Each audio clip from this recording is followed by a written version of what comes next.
આજે હું એવી 5-6 ધૂનો ગઈશ કે ભાઈ દરેક શિક્ષકનો વાર પ્રમાણે ગવડાવવામાં કામમાં આવે, સોમથી શનિ સુધીની. સોમવાર. સર્વસ્વ ભલે જાય મારી જિંદગી રોડા, મારું સત્ય જાય ના. ગિરધારી તારા ચરણોમાં એક યાચના, પગલે અમારે કોઈને દુઃખ થાય ના. સર્વસ્વ ભલે જાય માર જિંદગી રોડાય, મારું સત્ય જાય ના.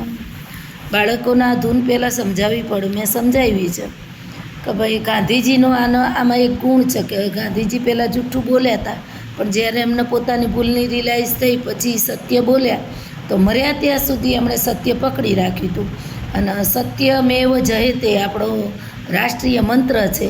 તો આ પણ એક સમજાવીને તમે બાળકોને સત્ય તરફ વાળી શકો છો. અને એક બીજું પણ કહી શકાય કે જે સત્ય બોલે છે એને બીજું કાંઈ યાદ રાખી શકવું પડતું નથી. કે એક જૂઠ બોલવાથી કેટલું બધું જૂઠું બોલવું પડે, એનું કોઈ પણ એક ઉદાહરણ આપી અને તમે એ પણ સમજાવી શકો છો. પછી ગિરધારી તારા ચરણોમાં એક યાચના. યાચના એટલે પ્રાર્થના. પગલે અમારે કોઈને દુઃખ થાય ના. આપણા પગલાં એટલા જોરદાર હોવા જોઈએ, સોલિડ મતલબ કોઈને માન નાખે એવા નહીં, પણ કોઈને તારી નાખે એવા.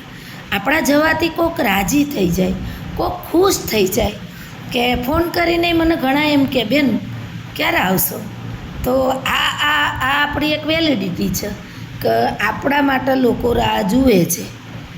આજે જ સવારમાં એક ફોન આવી ગયો 8:30 કે બેન તમે આવ્યા નથી 15 દિવસથી, અઠવાડિયાથી, તો આવી જાઓ, તમારા ફેસ જોવો છે મારે.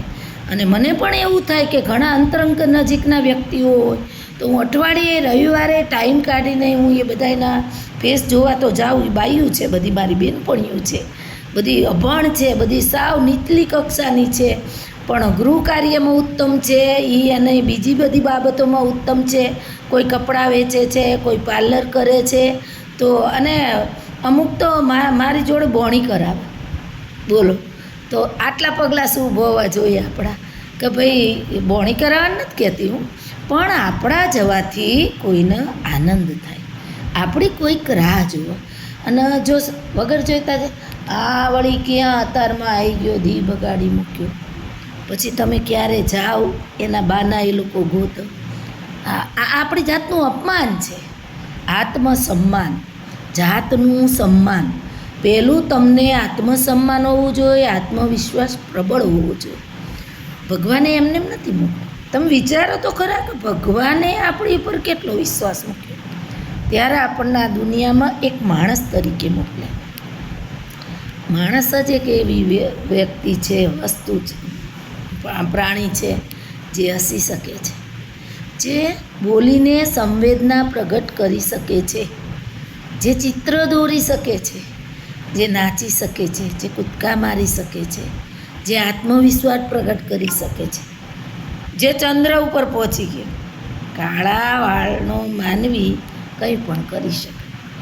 આટલો બધો ભગવાનનો એ સમયે વિશ્વાસ હતો કે આગળ જતાં આ માણસ મારી પથારી ફેરવી દેશે, સારી કે ખોટી, તો એણે આપણને મોકલ્યા. તો આપણું આત્મસન્માન હોવું જરૂરી છે. કોઈ માણસ આપણને જોઈને મોઢું બગાડતો હોય કે કોઈ માણસ આપણને જોઈને હસતો હોય, આ બે વસ્તુમાં તમને ફરક સમજાવવો જોઈએ. જો હું બોલવા બેઠી ને પતી જાય માર તો 5 કલાક નીકળી જાય, સોરી, હસતું,